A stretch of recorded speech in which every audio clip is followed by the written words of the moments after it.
день короче, пусть простится дом родной, баба с пышную пиздой, самогон, черта и устигла приказ. Моя девушка. Юрочка, спи, да зайчик. Спи. Фонарик, да? Ну это завел за ней, гляди. Я в тебе, блядь, передник Ну, завела. блядь, пустырь спел. Так видишь? Спи, Ричка. Рич, спи. Спи. Все, тихо. Спи.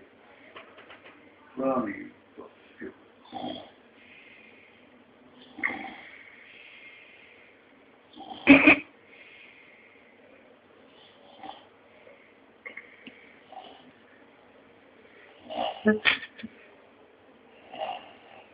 Здравствуйте, мой Натальник.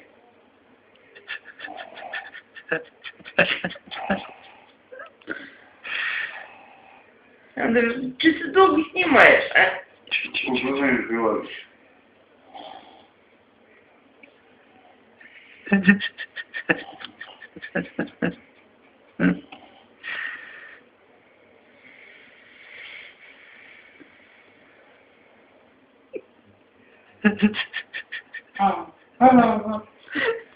Чего?